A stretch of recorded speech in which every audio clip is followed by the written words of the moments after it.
ഭാവിയിലെ മിസൈൽ ഭീഷണികളെ പ്രതിരോധിക്കുന്നതിന്റെ ഭാഗമായി ഇസ്രായേൽ തങ്ങളുടെ ഡേവിഡ് സ്ലിംഗ് അഥവാ ദാവീദിന്റെ കവണ എന്നറിയപ്പെടുന്ന വ്യോമ പ്രതിരോധ സംവിധാനത്തിന്റെ സങ്കീർണമായ പരീക്ഷണങ്ങൾ വിജയകരമായി പൂർത്തിയാക്കി.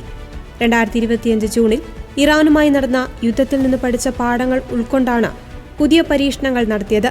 നിലവിലുള്ളതും ഭാവിയിൽ ഉണ്ടായേക്കാവുന്നതുമായ അത്യാധുനിക മിസൈൽ ഭീഷണികളെ നേരിടുവാൻ ഈ സംവിധാനത്തെ സജ്ജമാക്കുക എന്നതാണ് ഇതിന്റെ പ്രധാന ലക്ഷ്യം. 40 മുതൽ 300 കിലോമീറ്റർ വരെ ദൂരപരിധിയിലുള്ള റോക്കറ്റുകൾ, മിസൈലുകൾ, ക്രൂയിസ് മിസൈലുകൾ, ഡ്രോണുകൾ, വിമാനങ്ങൾ എന്നിവയെ തകർക്കുവാൻ ശേഷിയുള്ളതാണ് ഡേവിഡ് സ്ലിംഗ്.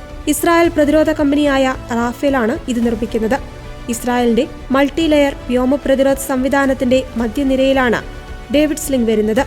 ഹ്രസ്വദൂര പ്രഹരശേഷിയുള്ള അയൺ ഡോം, ദീർഘദൂര ബാലിസ്റ്റിക് മിസൈലുകളെ നേരിടുന്ന ആരോ എന്നീ സംവിധാനങ്ങൾക്കിടയിലാണ് ഇതിന്റെ പ്രവർത്തനം.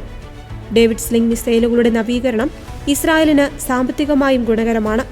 ഇതിന്റെ ഒരു മിസൈലിന് ഏകദേശം $10 ലക്ഷം ചെലവ് വരുമ്പോൾ ആരോ 3 സംവിധാനത്തിന് $25 ലക്ഷം ചിലവ് വരുന്നുണ്ട്.